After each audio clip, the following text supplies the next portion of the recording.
used to having the screen here. It's interesting. Do you want?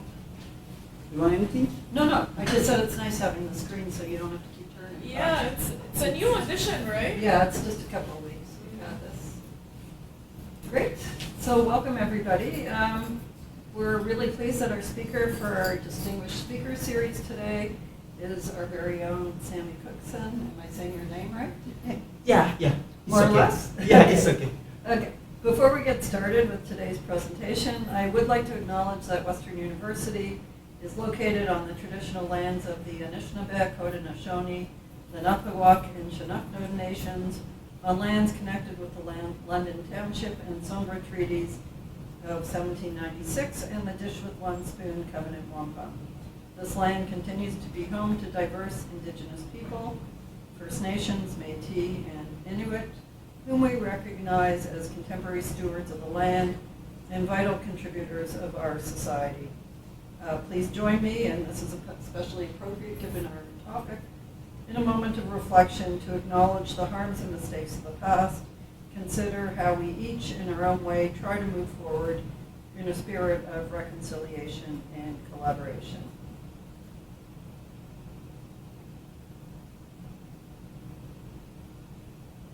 And now it's a pleasure to introduce Sami. Sami received his PhD in social psychology from Middle East Technical University in Ankara, Turkey at the end of 2021.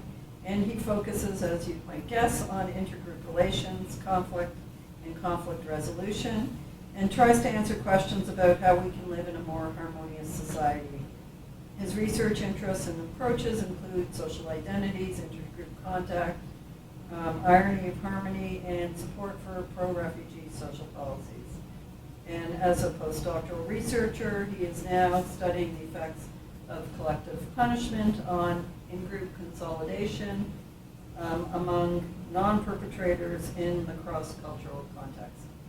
And today, as you can see, Sami will be talking about do not harm the honeybee while trying to catch killer bees, social psychological outcomes of collective punishment. Over to you.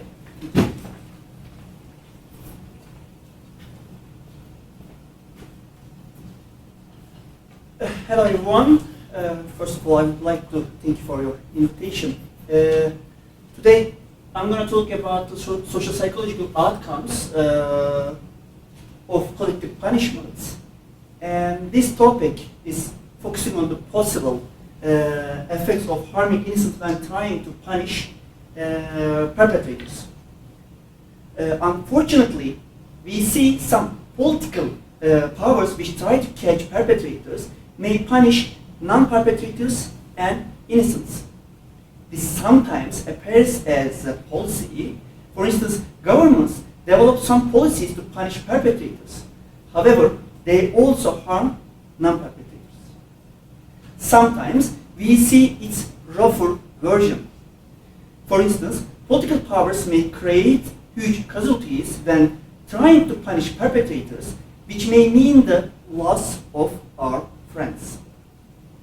In other words, they may harm good people in society when trying to catch killer bees. We, researchers from the UK, Germany, Holland, Canada, and Turkey, are planning to examine this sensitive and hot topic. Just as a reminder, this presentation will just cover a research proposal that will be sent to German Research Foundation. First, I would like to talk about my outlet, the outlet of my presentation. In this talk, I'm going to try to answer these 5 questions. Why are we focusing on this topic? What do our pilot studies show? What does the theoretical background point out? What do we propose? What do we expect to find? When I try to answer these questions, I'm going to focus on possible effects of collective punishment from outgroup members or leaders on in-group consolidation, competitive victimhood, hostility toward outgroup, and counter-collective action toward outgroup. Let's start with the first question. Why are we focusing on this topic? you know, there was a critical problem between Russia and Ukraine for 10 years. The tension turned into a war at the beginning of 2022, and Russia started to invade Ukraine. This means problems that were lived in Crimea 10 years ago spread out to all over Ukraine. According to the latest data of the United Nations, 10,000 civilians died and 18,000 civilians were injured due to the current invasion of Russia. Despite the brave and strong resistance of Ukraine, this invasion killed or injured about 1,000 children, unfortunately. Moreover, the health, education, and infrastructure systems of Ukraine are heavily damaged. According to the UN, 8 million Ukrainians migrated to other countries, and about 5 million Ukrainians were displaced to other regions of Ukraine. In fact, we were living in a similar situation over the globe at that time. After the Arab Spring, North Africa and Southern West Asia have experienced a really bad period. Moreover, we have witnessed the greatest immigration crisis after the Syrian civil war. Lots of people have fled from Afghanistan after the Taliban coup. Many countries and institutions have just started to provide prevention policies to stop these problems or diminish their effects. If we speak about the war between Russia and Ukraine, for instance, the European Union and the United States developed some policies that will ban aid to Russian army. Furthermore, all kinds of production that increase the power of the Russian army were on the blacklist. Moreover, many countries imposed a restriction on generals in the Russian army and froze their assets. Not only the army, but also the industry that supports the army was targeted. Countries blocked the infrastructure investment of some international institutions working with Russia. They warned the companies that produce weapons and armor not to sell these products to Russian army. They also state investment that increase the fighting ability of Russia will be punished. Some high-level bureaucrats were declared criminals in various countries. In addition, countries informed the international community and asked them not to accept bureaucrats who support this war. All these punishments are actually quite reasonable, right? There are some criminals and countries punish them. However, this prevention didn't seem to work, and Russia continued the invasion despite Western policies. From then on, policies of government or behavior of people entered a gray area. Not only Russian warlords, oligarchs, and bureaucrats, but also some values of Russian people were targeted. Probably the most well-known of these was the attempt to prevent a lecture about Dostoevsky given by Paolo Nori at the University of Milano Bicocca upon the request of the rectorate. Although the university later stepped back from this mistake, an attempt to prevent a lecture about Dostoevsky still seems quite irrational. Another example is from the American Kennel Club. This club has announced that they will not register Russian dogs anymore, just in response to the war. Moreover, the club clearly stated that no longer Russian experts would work with them. Similarly, a French federation, namely the International Feline Federation, which has members in about 40 countries around the world, has banned Russian felines from participating in its events. We can see another example in sport. Wimbledon has banned players from Russia and Belarus from its two-week tournament.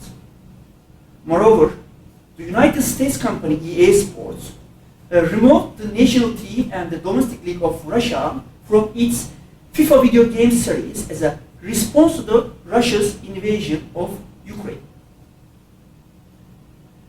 Not only Western countries, but also different countries also have developed some policies to punish Russia. For instance, South Korea refused to give some artworks back to Russia.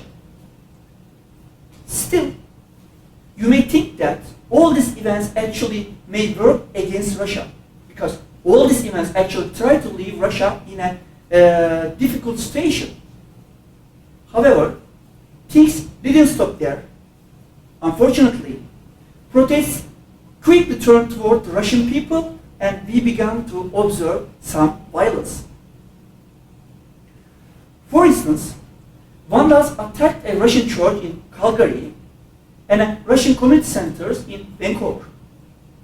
They also attacked some shops and restaurants which are run by Russians in New York and Washington. The dramatic point here is some targeted places explicitly state that they are supporting Ukrainians, not Russians. Moreover, the owners of some targeted places are actually Ukrainians. Furthermore, violence didn't stop there and turned toward Russian individuals. Vandals targeted Russian individuals in public transportation or malls in Germany, Canada, New Zealand, or the United States. However, some of these people had already fled the Putin regime years ago. In fact, some of the targeted people were convicted in Russia because they opposed the Putin. In countries where the Russian danger is more real, these examples have become even harsher.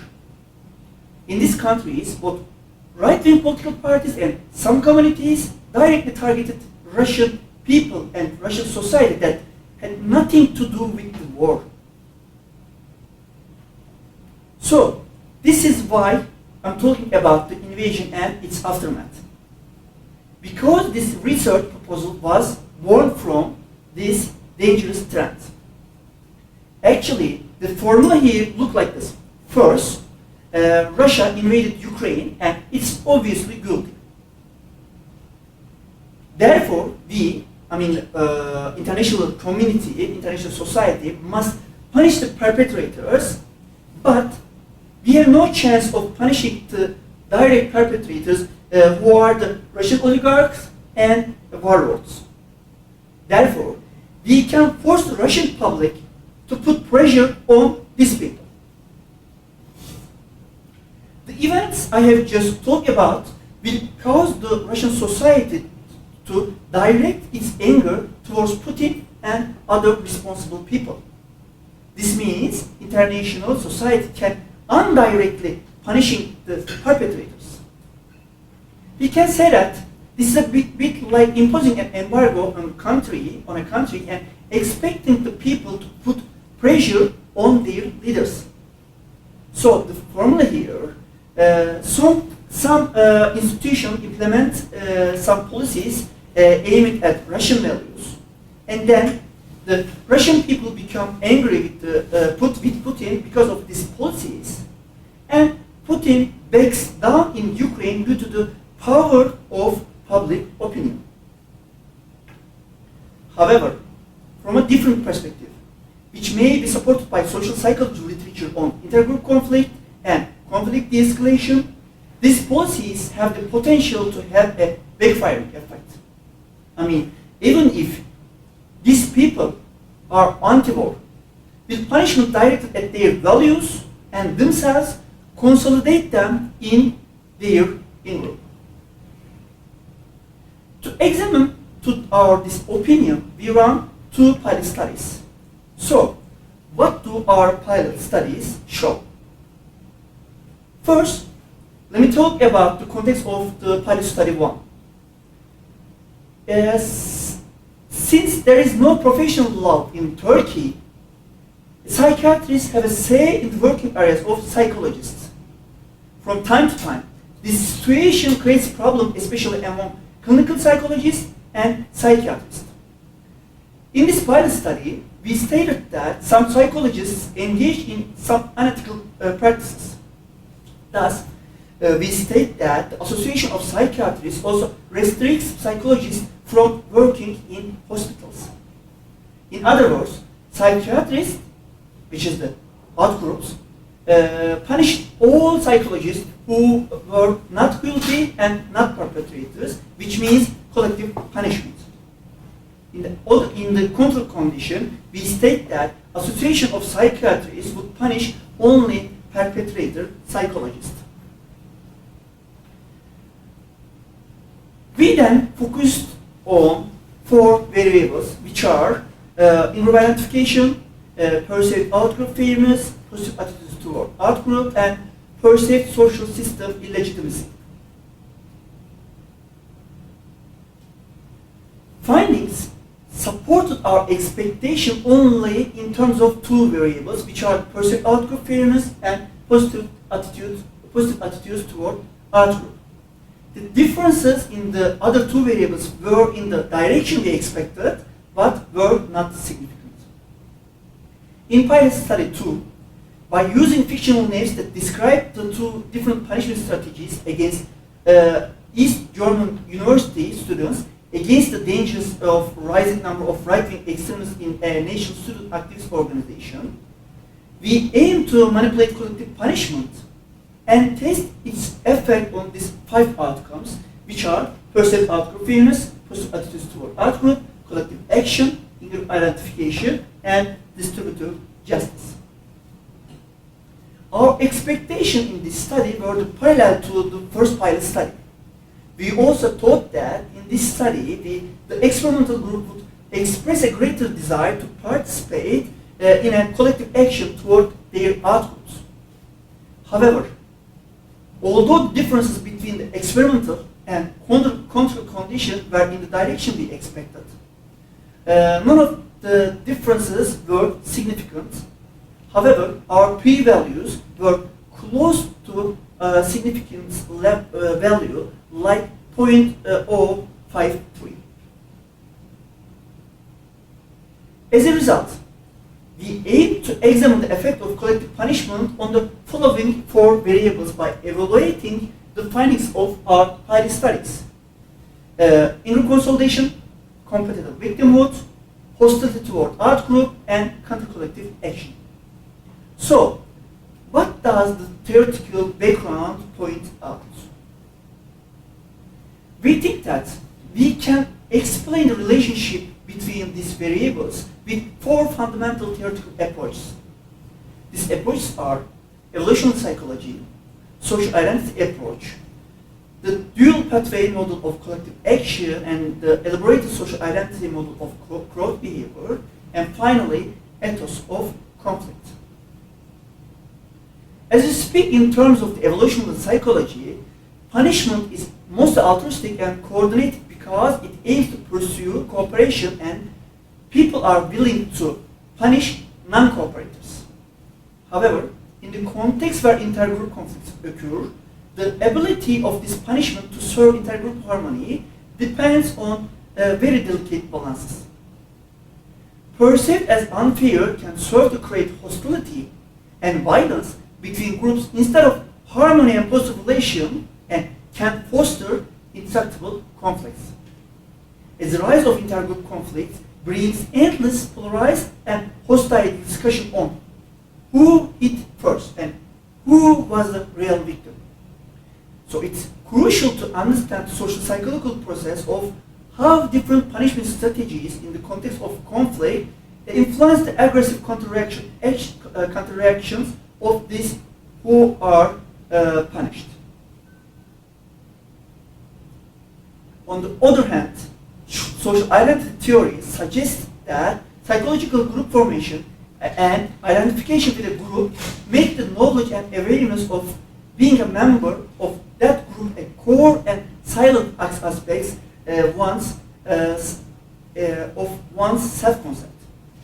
Hence, the silence of group-level categorization is one of the most important aspects of identification, and it might be the most proximal component of identity for social conflicts, as it makes strong the relationship between identification and intergroup bias. Also, increased category salience as a result of intergroup comparisons makes strong the in-group and out-group distinction and feeds the motivation to strive for positive distinctiveness. Thus, we argue that identity salience will increase as a response to collective punishment as a form of collective threat.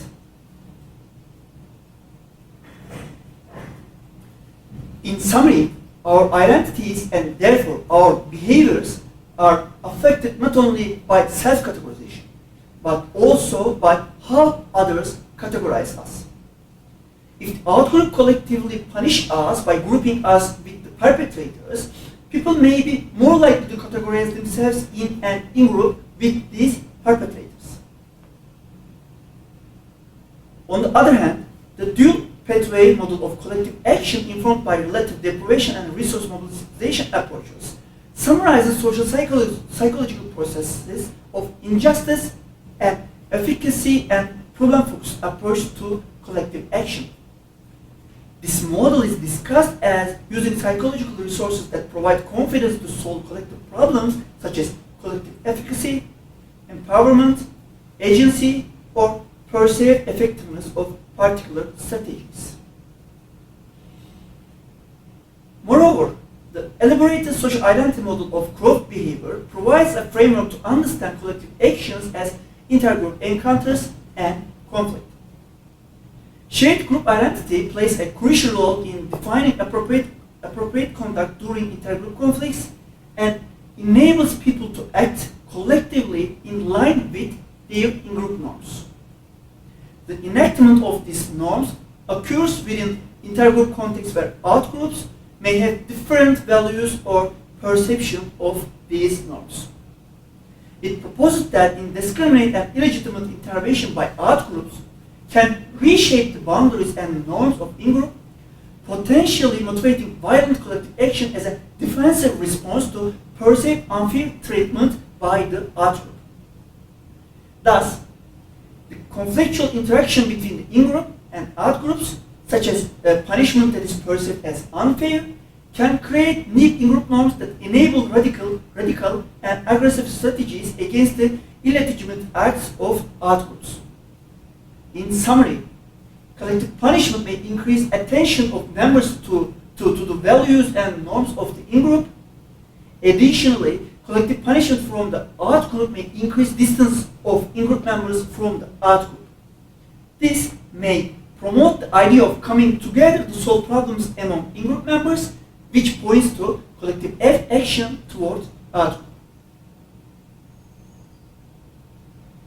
Finally, competitive victimhood is based on focus on the suffering of in-groups by denying the co-victimization and suffering of outgroups. In intergroup conflicts, groups often have mirror image perception of the conflict. This phenomenon is explained through the dominant narratives about the conflict in a society, introducing the term of ethos of conflict. Research suggests that the disposition to see the in-group as a legitimate victim of conflict is one of the most important reasons for maintaining conflict. Similarly, competitive victimhood can serve to justify intergroup violence committed by the in-group while denying in-group responsibility and avoiding negative emotions such as collective guilt. This is particularly true in the context of collective punishment, as individuals may see their acts as self-defense or legitimate revenge in response to unfair punishment. In summary, collective punishment may lead to anger and hatred directed toward outgroup members. If intergroup consensus cannot be achieved, this anger opens the door to discourse and narrative that marginalize the outgroup. Thus, collective punishment may trigger a process that will turn into an intractable conflict between these groups. In parallel with this theoretical background, first, we will test the influence of collective punishment on counter-collective action to understand how perceived unfair punishment of collective creates a vicious cycle of punishment and revenge. Second, we will examine how collective punishment increases the willingness to participate in counter-collective action through heightening in-group identification, hostility toward the out-group, and competitive victimhood to investigate social psychological process arising from facing collective punishment and resulting in engaging in counter-collective action. Third, we will examine the impact of leaders of both sides to understand how group status of punishers and those who are punished influence the relationship between punishment and counter-collective action. To examine these three questions, we will run three research lines. In research line 1, we will focus on whether in-group identification, out-group hostility, competitive victimhood, and finally, willingness to engage in counter-collective action change depending on collective versus individual punishment.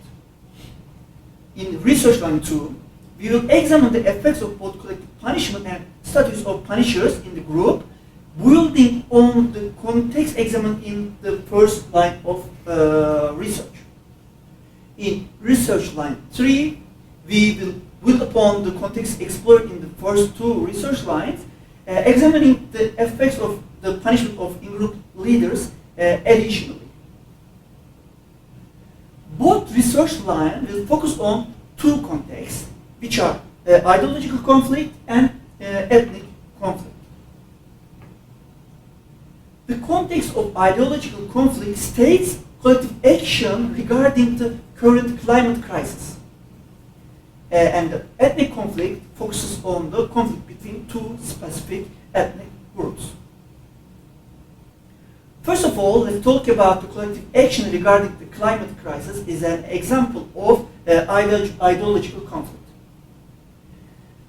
As you know, we have witnessed the environmental activists employing unconventional tactics, including targeting some famous artworks and disrupting traffic flow to draw attention to the climate emergency in recent years. The legitimacy and the effectiveness of these methods have sparked intense debates among scholars, activists, and general public. For instance, while some people view this action as an effective tool for raising climate change awareness, others perceive them as a radical and illegitimate act that disrupt collective all efforts. This four images on the screen here show similar actions in different countries, which are Canada, the US, Germany, and the UK. Perhaps the most well-known of these for you was the problem at the National Gallery of Canada. An activist, Caleb Soutfeld, smeared pink some artworks in the gallery. Of course, the activist was arrested. However, some studies conducted in Canada showed that such actions have the opposite effect than expected. The aim here is to draw attention to the climate crisis, but people who see such actions become less supportive of action against the climate crisis. However, we frame our question from the opposite point of view. Our question here is, when you punish everyone who worries about the climate crisis after such an action, that is, when you collectively punish those who are not perpetrators, could these people be more accepting of such protests? For the context of ethnic conflict, we will focus on the Turkish and Kurdish conflict. And Turkish and Kurdish conflict is a multi-layered issue in the history of Turkish Republic, which has emerged in different forms of asymmetrical violence, non-recognition, and long-term oppression. The denial of Kurdish identity hasn't been as silently disregarded, but rather mostly accompanied by explicit state violence in Turkey. Still, this issue covers an asymmetrical and intractable conflict that has characterized the Kurdish issue in Turkish politics. In this study, we will focus on the Kurds who were collectively punished despite being non-perpetrators. Our goal is to see if these people are consolidated within their in-group. As in the pilot studies, we will use dummy-leaves in our manipulation tests. In these studies, we will conduct all experiments online and we will achieve representative sampling for the context of ideological conflict, which means that we will work with panel data provider companies. In Turkey, however, we will use some gatekeepers to reach Kurdish participants. In research line 2, we focus on one more variable, the source of collective punishment. That is, how would participants' behavior change if punishment was imposed by their leaders rather than by the consensus of outgroup members? We will examine the variable in the previous study group with this design in this research line. In research line 3, we plan to create 4 conditions, which are group members who are not perpetrators collectively punished, group members who are the perpetrators are punished, in-group leader who is not the perpetrator is collectively punished, and in-group leader who is the perpetrator is punished. Hence, we will test the participants' same outcomes when the collective punishment is given to in-group leaders. Our proposal includes approximately 15 experimental studies, and we are planning to complete the entire process in 36 months. We only have one study involving ethnic conflicts, and maybe you may have wondered why. We actually completed this proposal at the end of September. The previous version of this proposal included different ethnic conflicts studies focusing on the relationship between Israel and Palestine. However, since there is no chance to collect data from this region, this line involving ethnic conflict may seem a little bit weak. All these studies will be carried out in cooperation with the Erzurum Technical University from Turkey and Western University from Canada, Jena University from Germany, University of Sussex and University of Exeter from the United Kingdom. Finally, I hope I was able to briefly inform you about our research proposal. I would be happy to answer your questions. Also, all kind of suggestions and opinions are also welcome. Thank you for listening.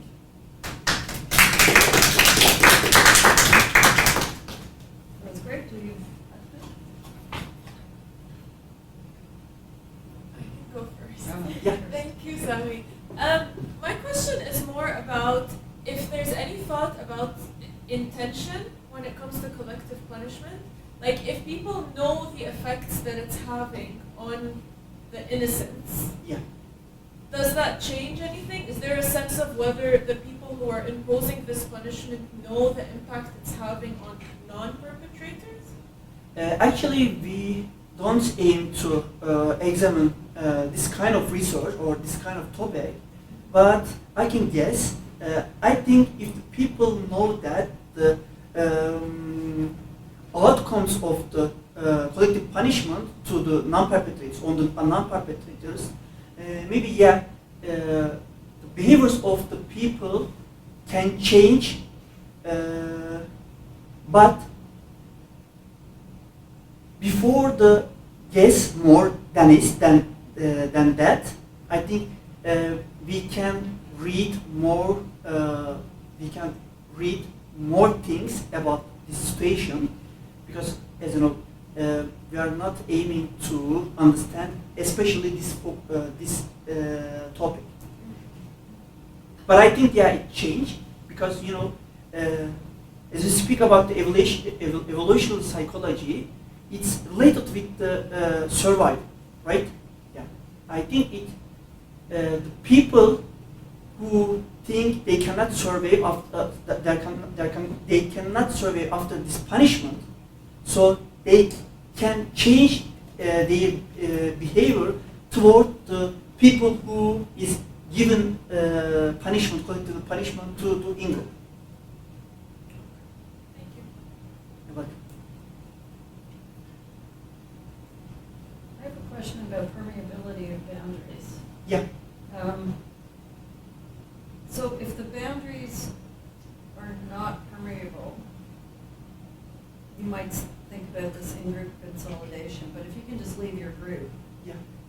would you be less likely to do that? Like, does this only work, I mean, the in-group consolidation, can that only happen if it's difficult to leave your in-group?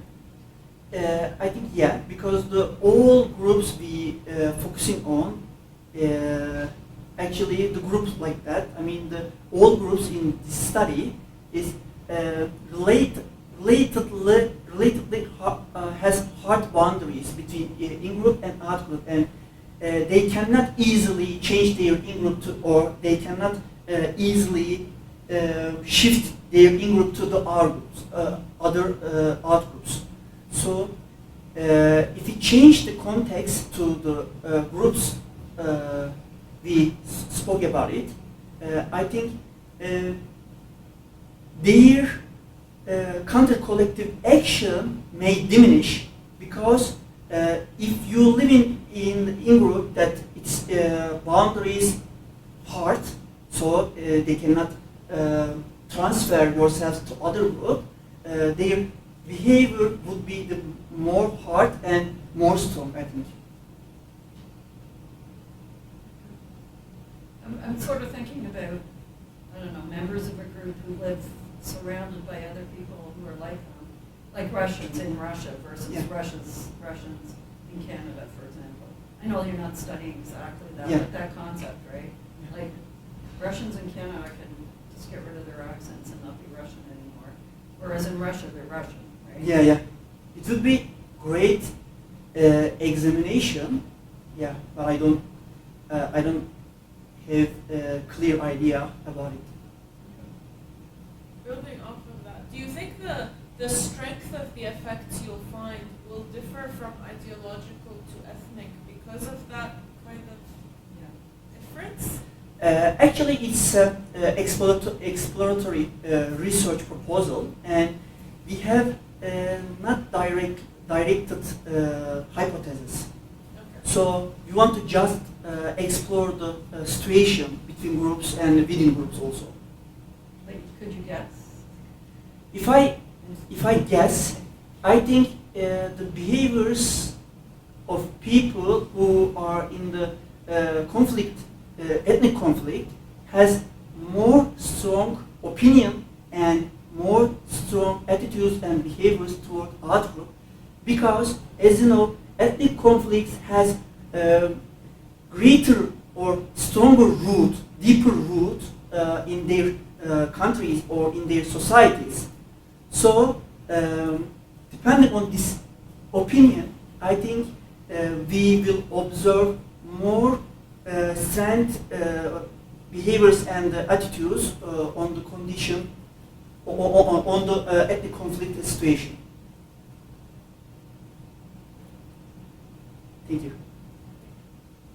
Yeah, so in terms of collecting data, I think maybe I missed, but what kind of methodologies, like interviews or whatever, like in person? Yeah. What would be the methods? It's a classic online experimental studies. All of these 15 studies is actually in the experimental design. So basically, we assign the people to control an experimental condition and shows them some dummy news that this describes the collective punishment or the individual punishment, and then we will collect data from the participants. Okay. One more question. Any other like intergroup or like in-group conflict that you will be focusing in Turkey, for example? Yeah, especially, are your question especially in Turkey or just general? In Turkey? In Turkey, yes. Yeah. Like you said, the Kurdish conflict Yeah. with the government. Yeah.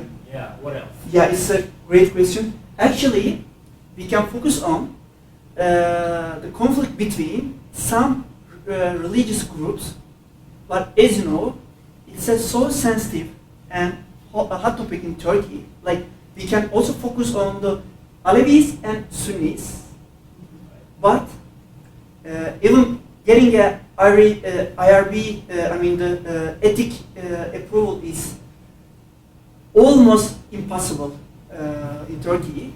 It's so sensitive. For instance, in Turkey, you cannot collect data about the COVID-19 because some local laws from our government. So I think you can dream the context of Turkey.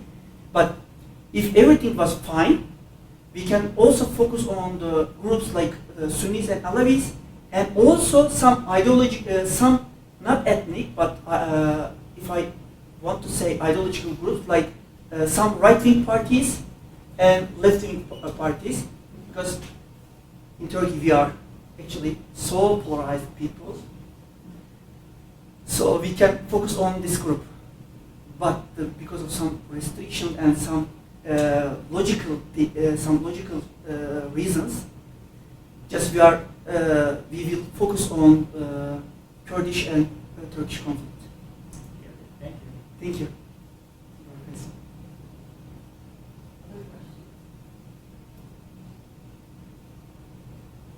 So thank you for all listening. Thank you. Yeah, thank you.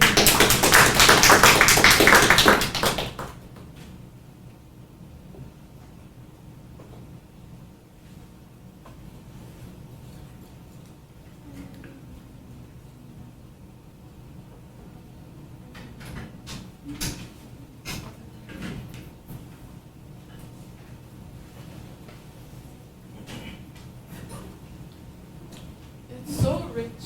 Like, it's such a rich project. It's such an important topic, right? 'Cause Yeah. it touches so many things. Yeah. If we had the chance to collect data from Israel and Palestine, it's great. Yeah.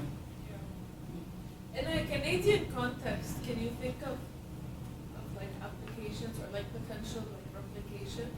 I don't know, because first I need to learn lots of things about Canada. Because I'm a newcomer here. Just 3 months ago I came here. Yeah. And yeah, so lots of things is different from the.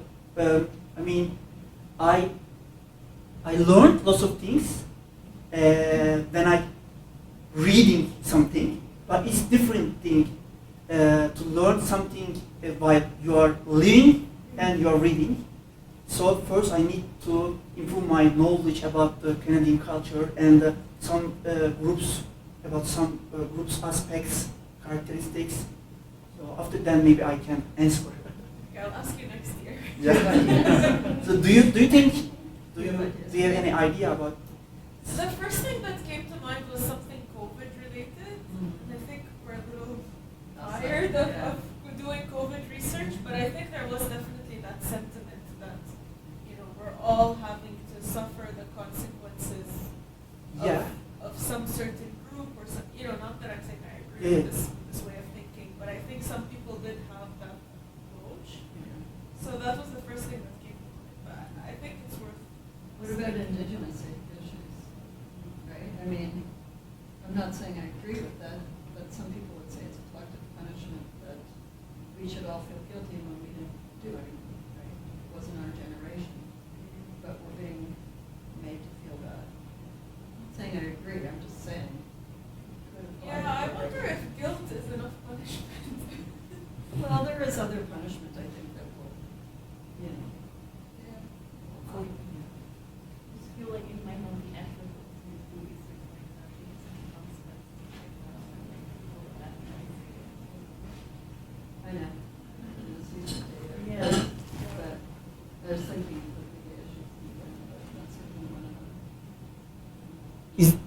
sorry. I was thinking about like how like even like immigrants and newcomers, they have their own set of challenges, but then in relation to indigenous issues, they are also kind of in a weird position. Like they are not a settler, but they are a settler. So that kind of feeling, again, like trying to build. Is there any real current scenario that describe collective punishment to some groups in Canada? The recent Israeli-Palestinian issues. Yeah. You know, like there are a lot of protests. And, Yeah. You know, like, you know, if you have this job or whatever, like you might, you know, get some collective punishment. Or, I mean, things in Turkey, like they are very much similar actually. Like, if you criticize really very sensitive issues, Yeah. you might just see very similar reactions because power is power. Yes. Everywhere. That's what I believe. Yeah, So if you just really touch on like very sensitive issues, I think you might get kind of, you know, you might just face this very strong power of, especially the government or the state, but also the more dominant ideologies and groups.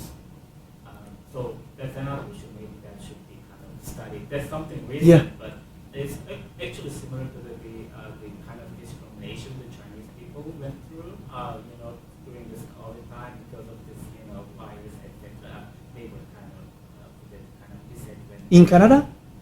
Yeah, blamed for, you know, Chinese In US as restaurants. well, yeah. People not going to Chinese restaurants because they're called Chinese restaurants, right? Yeah. But Yeah. because of the stigma of China, but they have not. About COVID-19? Yeah, Yeah. during COVID-19. But I think even to your point, like even if we look a few years back, not at the Israeli Palestinian situation, but let's say at the Black Lives Matter, there was still that sense of, you know, people who were speaking up for certain things were kind of punished. Well, you can't speak or else blah blah blah, and then that kind of applied to anyone who held certain beliefs.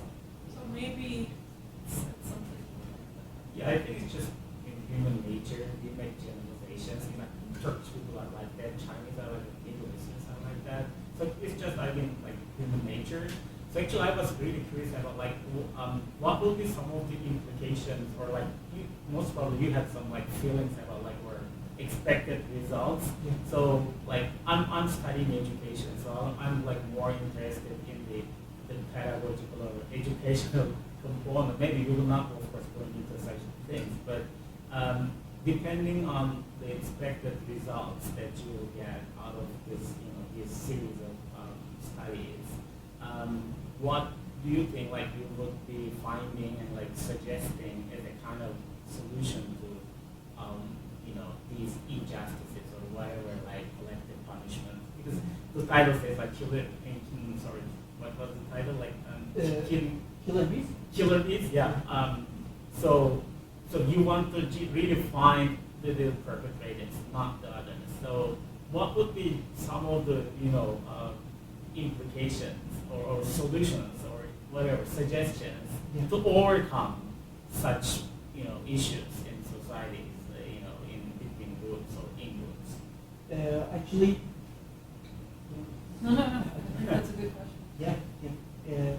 Actually, our first aim is just to explore and report all findings, and but obviously we have some opinion about the implementation. Like, if you find something that we expected,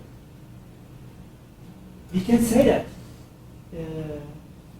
collectively punished to non-perpetrators, not just a bad thing or the bad situation, but also it can have a opposite effect.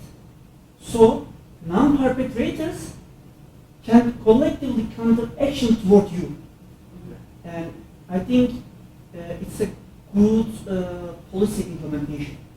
So it in a way actually like backfires, you are saying, and it just actually creates even like stronger in-group solidarity. Yes. In the end, Yeah. then actually you're not, you know, punishing them, but making them even kind of stronger, Yeah. and then they will just Yeah. attack, you know, Yeah. more power. That makes sense. Yeah. It's a So what can we do about that? what can we? I don't know. As a individuals, what can we do? Not just As a as society. individuals, as a society, as government, states. It's not. I mean, yeah. I mean, of course, there are certain things because we are part of a society. And of course, individuals should contribute. That society will change. But I think at a more higher level, like societal level, or governmental level, or global level, what might be some of the actions that we could take to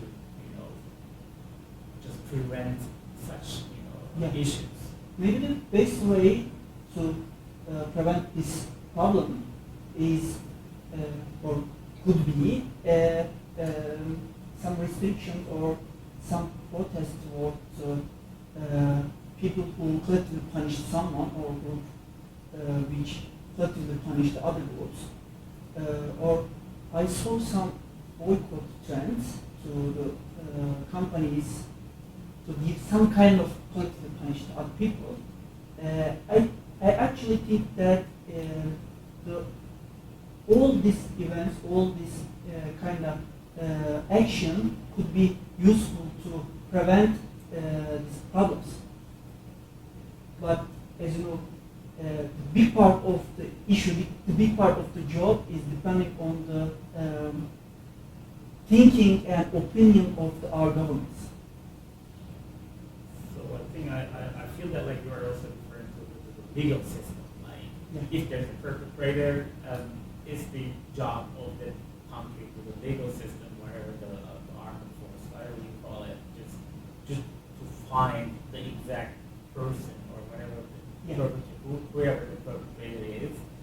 So if there's democracy, whatever, there's a very properly functioning state system, governmental system, then it's the job of the governmental system and the law system, legal system to deal with such issues in a fair, just way, so that everybody, because you can never just eliminate all these, problems. Yes. As long as human beings, are alive, and they will have issues. So I think then the solution might be, as you suggest, just having a very, fair, legal system, not biased, not discriminating, just really equal for everyone. That's, although not very, realistic, but it seems that is the only solution to, prevent such problems. And if I can add to that, I think we should also reconsider the kind of punishment that we've been applying so far. We as people, we as a global society, I guess, just things like sanctions. Every time a conflict happens around the world, sanctions are put in. And to what extent are the sanctions actually affecting the people who should be affected? They don't Almost care. never. They don't care. It doesn't get to them. They're too rich and too powerful. It just makes to people care feel about the good, they are sanctions. reacting, we are protesting. Yes, but then the poor That's it. people of the countries are the ones that are often, having to deal with the brunt of that. Exactly. Yeah. So maybe we should reconsider how we sanction and who we sanction, that kind of thing. So that's one example of Yeah. let's rethink how we're You're right. I mean, it's like if you're involved, well, let's say Russia is, let's say, doing bad things, and if you're a Russian here, then you just face the consequences, not Putin, right? Yeah. So Well, even the people in Russia are facing the consequences because they can't get money transfers, for example. Yeah. right? And, even if they want to go out and protest, they can't. Yeah. And they're being blamed. So, but it's not them. But is any war then collective punishment? Is there? Is every war collective punishment? Involve collective punishment? Because people are getting hurt who aren't the perpetrators, right? We never thought it up. When you think about any battle, any war, Yeah, it's a different conceptualizing. War, all is war. is all war collective punishment? I think so. why? Yeah. Technically so. Because Yes. all war may harm innocent people. Innocent Yeah. people, That's yeah, exactly. who don't even necessarily support the war, right? So, So it's interesting to see the American Psychology Association's great Russian exclude Union Russian Psychologists Association, right? You heard about it? Yeah. To the answer for the invasion of Russia to Ukraine. It's so strange to see. Can you explain the Kennel Club? Is it actually the Russian Association, or is it Russian dogs that they've done? Kennel Club has announced that they will not register any more Russian dogs. Okay, so how stupid is that? Yeah. Come on. Very, very big point. Yeah. But also the dog owners probably, I'm very confident in saying, are not those who are, like harming others. Like, what is the likelihood that that dog owner They is are also honeybees. involved? They are honeybees. Yeah. Yeah, I don't know. Sometimes, but I think it's like you said, we're sending a message. We're showing Yeah. that we are doing Where I am and what's Right. my position. What I stand. Yeah. Yeah. Otherwise, like if nobody's taking kind of collective action or kind of reaction, then it's just, people say, okay, nobody's reacting. I think that's the case in Turkey. Like, nobody. A lot of people, I guess, like afraid to talk or criticize and just show their positionality. So then the government thinks, okay, like just nobody's reacting. So now they are in line. So we can do whatever, just continue, kind of thing. So that's a very good thing, like creating some public reaction, public awareness, so that it is like it's a kind of a requirement of being a democratic society. So, yeah. Great. Thank you. Thank you for all. Thank you. We'll have to revisit this in a year and Yeah. talk about it again. When you have more Canadian knowledge and we have Yeah. more Yeah. knowledge. So like how long do you think it's gonna take to finish all these studies and We are planning to finish the whole process about 6 months. like the data collection, all of them? No, from starting to finish, from submitting to reporting all findings. Well, I think we have just described a very large project, as I feel. So I think maybe you might need more time to You have lots of people involved. figure out everything. Because I guess you're just kind of still at the stage of like proposal and Yeah. I'm just trusting to other colleagues Okay. around the world. Okay. Holland, Germany, the UK. Right. Yeah. So it's gonna be kind of. International. Are you gonna make some kind of like cross-cultural, cross-country comparisons? Yeah. Yeah. Okay. But I'm just trying to remember. You said like, for example, in Turkey, this ethnic conflict. What about the other countries? The focus of the studies. Just we are trying to find another solution to collect data in the context of ethnic conflict in the other countries. Okay. That's we are trying now. Okay. Because not all country has a great example of ethnic conflict.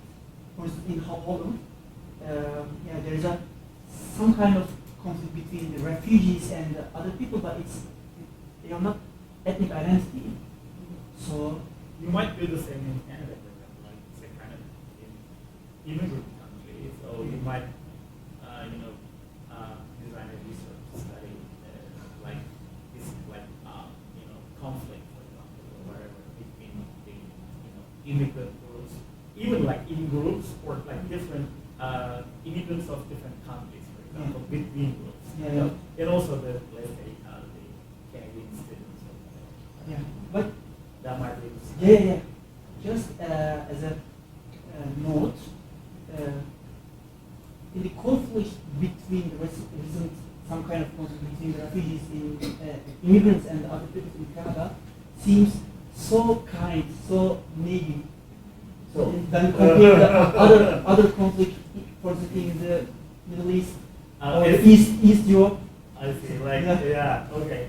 It might be just a discourse, narrative, rhetorical level, Yeah. but just if you go deep into things, most probably you will explore some power relations.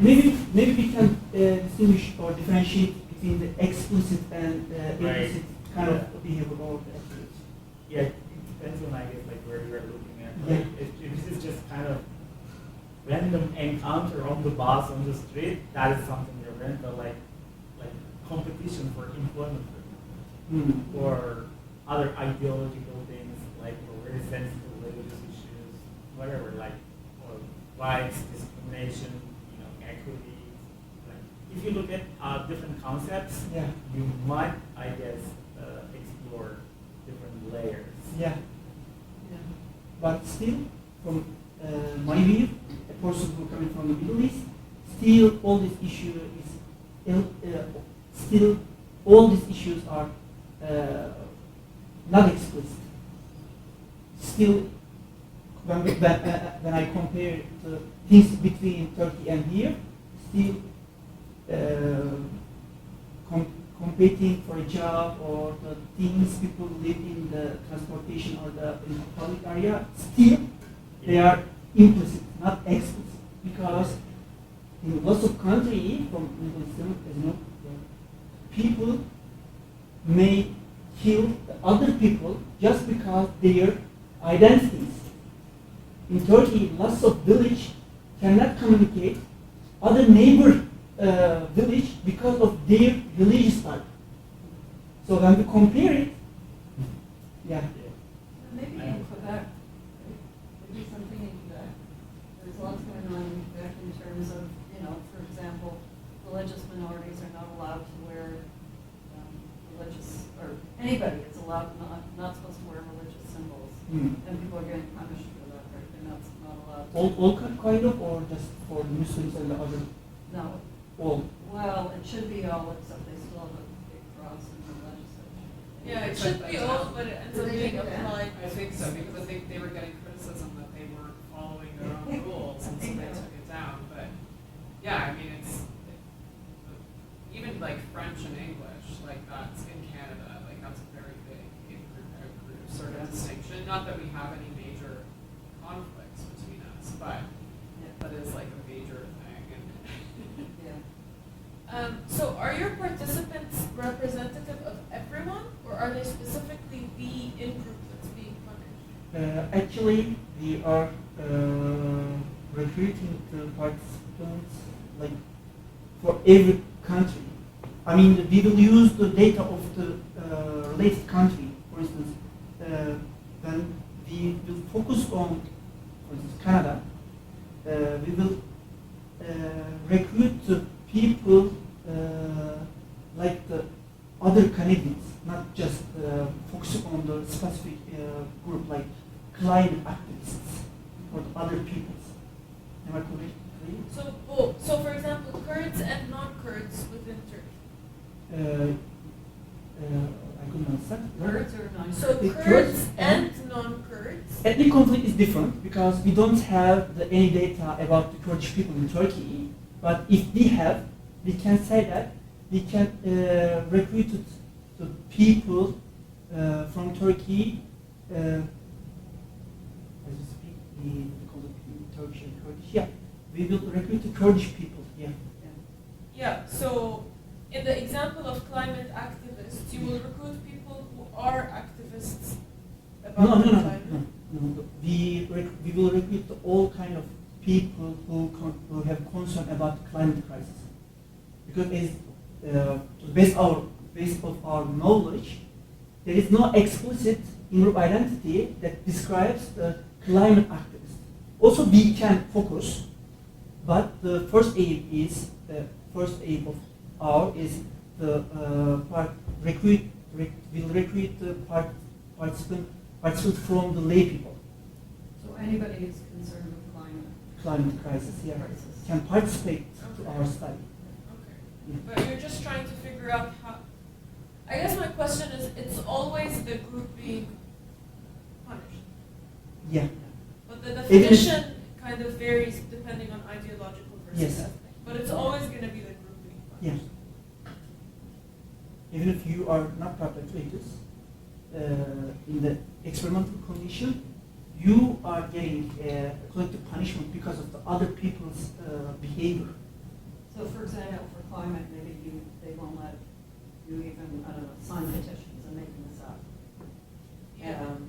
Because of the actions of the activists, right? So the group is bigger, right? Yeah, yeah, yeah. Yeah.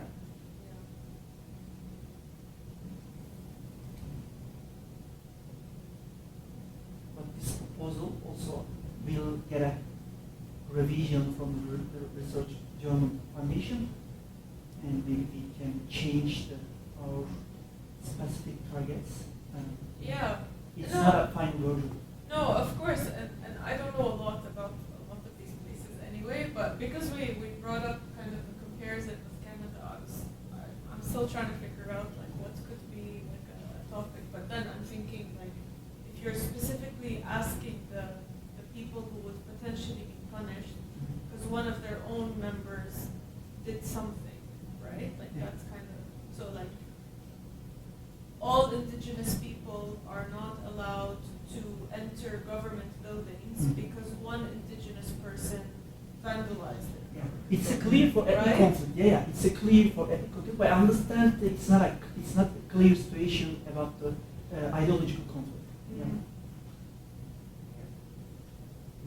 I wonder if we can investigate within leftist circles, because there's a lot of division between like liberals, where some liberals, or like I guess in the US Democrats, are like telling people to hold their votes and don't vote for anyone, so that basically like Democrats who voted people who were bad in power will basically like reap the consequences of their own actions. So I don't know, that might be an interesting thing to look at, especially because of the Israel-Palestine situation and this growing polarization within the leftist circle. I don't know how the next election will look like. I think conservatives are going to win, but I think like especially conservatives. Yeah, but we are intentionally are outside of this Yeah. context of conflict. Yeah.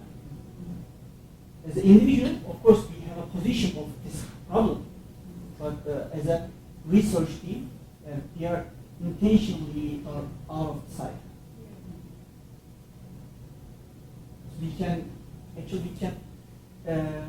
try to create lots of things about the conflict between Israel and Palestine, but it's really, really so sensitive, and maybe some people may be offended, and Doesn't or have to be in the context of them though, because there's so much going on right now in like Canada as well as like in South Africa. So, you know, he's not following up the next policy for indigenous people and stuff like that. So there is like a growing divide.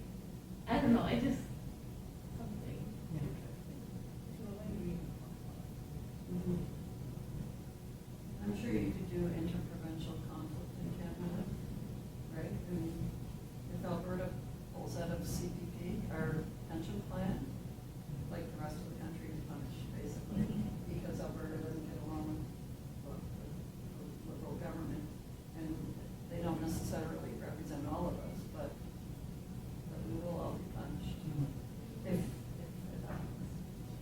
Yeah, during COVID too, like, so my partner's mom was living in New Brunswick, right on the border with Quebec. And she works at a bank, she's a bank manager, and she had a lot of employees that live on the Quebec side of the border. But they would have to, when they drive over to work every day, they would have to park with their cars, like their license plates hidden. Because people in the New Brunswick town were vandalizing vehicles that had Quebec license plates because New Brunswick had closed their borders to non-New Brunswickers to try to prevent the spread of COVID. I couldn't understand why. So Quebec, None of us understand why. No, it was weird. Yeah. Quebec closed their borders Yeah, for anyone who's the opposite. Sorry, New Brunswick, Brunswick closed their borders for Yeah. anyone who's from Quebec to enter, so that they don't spread COVID. Because they didn't have a lot of COVID. So then anybody who, like, these were people who work primarily in New Brunswick, do all of their shopping and stuff in New Brunswick, because that's where they work, but they just happen to live just on the other side of a bridge. And so they were getting their cars vandalized because people from New Brunswick were angry that there's people from another province coming in. But the neighbor province. Yeah, neighboring province, yeah. She's saying it's a bridge. Yeah, You it's want just a bridge. bridge. so interesting to see in Canada. Yeah. But to your point about in comparison, it still doesn't feel like it's much. I think it also matters to the people. Like to you, it doesn't feel like it's much, but maybe to Canadian, the fact that they didn't get the job, Yeah, of that course, feels yeah. as horrible as you know sanctions on their bank accounts. I'm fully aware of this. Yeah, Yeah. I can understand clearly. Yeah. I'm not saying I disagree with you, but I'm just Yeah. saying from a participant's perspective, you might still find strong effects despite it not seeming. Yeah, yeah. So that's the strongest level here. Like, Yeah, I guess. You can't make a comparison with those things. Yeah. Yeah, there are a lot of Canadians who are upset about like housing, right, and upset about the number of immigrants that are Yeah. being brought into the country, and you know we don't have enough housing to support Canadians. Yeah. I think that's a really big Like for issue. example, they're planning a kind of a little cap on like the number of international students coming in, for example, because of these international students, like they do housing or rental prices are just going up. For example, yeah. Yeah, but that's just kind of public reaction. So actually, the government maybe is not really willing to do that because it's just a source of money, like economic reasons. But since there's kind of reaction from the public, they might just do something, as they did with this, a ban on like buying property for non-Canadians. Yeah, yeah. So, It's great. There's so many things to think about here. Yeah, very good. Thank you. Thank you.